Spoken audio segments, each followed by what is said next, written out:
sin ach céad a híl an dream níos sinna gon srá laochra Éamon de Valera agus Dónall ó Conaill iad sin foilsithe ag Poolbeg Press i gcóir le cag.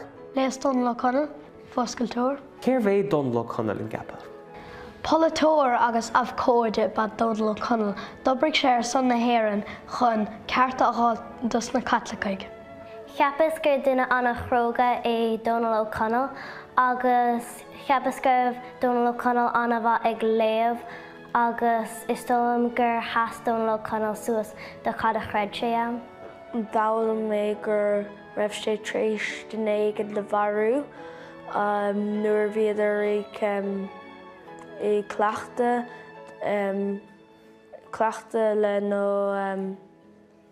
Conaill agus beag nach bhfuil peléir Dónall ó Conaill agus an son nuair bhí sé scanrathe bhfuil a bhéir an gona agus chuig sé dro lúb de Esther agus bharg sé sin.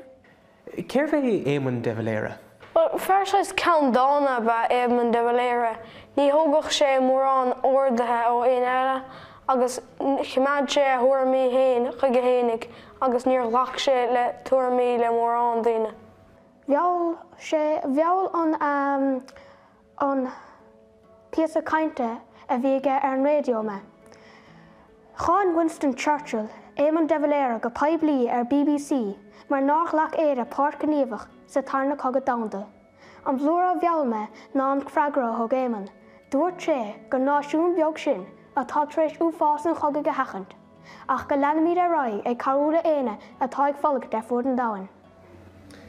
Agus cén sort duine a bhí an Éamon de Valera dar leat? Is dán gur polatóra, duine cliste, duine glic, agus bhí sé go maith a caint. An méid tú mála an leabhar seo go do cháirde? Well, léthach daoine gúil simachas sa stair ann, nó daoine gúil ábalta rudaí a léamh agus iad óg, nó daoine thar sin í 7 bliana d'aois. Sin iad na daoine go mollan dóibh an leabhar a léamh. Bhí sé is dólam sa go raibh sé só Aoisghrúpa ach ní bhfuil an leabhar do aon duine gur bhfuil bheith 8 tuis gur bheith an goil ná na dheachar dóibh. Well sin aga é, tuairimí ar Léirmheas ar i Chorca Dhuibhne i Chorca Dhuibhne.